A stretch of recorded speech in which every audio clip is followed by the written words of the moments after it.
This week, the United States announced that with the permission of the government of Niger, it will be stationing surveillance drones in Niger's northern desert region, which borders Mali, Algeria, and Libya. The drones will be used to improve intelligence on al-Qaeda-linked Islamist fighters in northern Mali.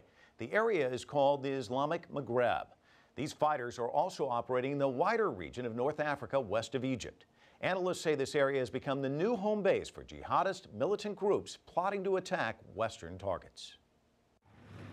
On January 15th, France announced a military offensive to drive militant Islamist forces out of Mali in an effort to prevent the Islamists with links to al-Qaeda from turning the once peaceful democracy into a haven for international terrorists. Earlier this week, French and Malian troops took control of Timbuktu and Gao, two ancient cities that have been under Islamist rebel control since last April. The Islamist militants banned music, smoking, drinking, and watching sports on television and imposed Sharia law.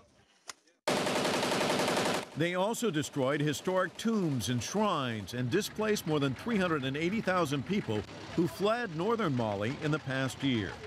Qu'avons-nous à faire? What do we still need to do? Stop the terrorist offensive. That's done. Then retake the towns with the Malian and African forces.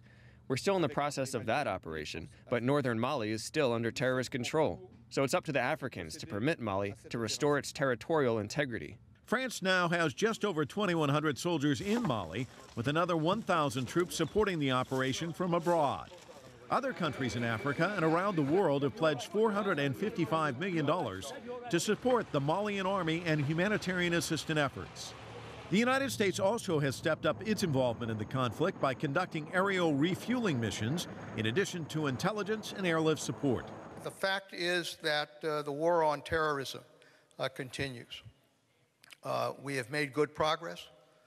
We have undermined their ability to conduct the kind of attacks that they would like to conduct, but the war on terrorism continues.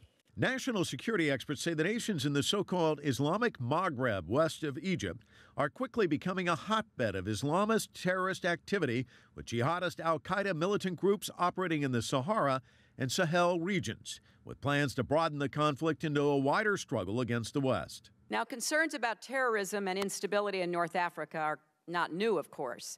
Indeed, they've been a top priority for this entire national security team. But we need to work together to accelerate a diplomatic campaign to increase pressure on al-Qaeda in the Islamic Maghreb and other terrorist groups in the region.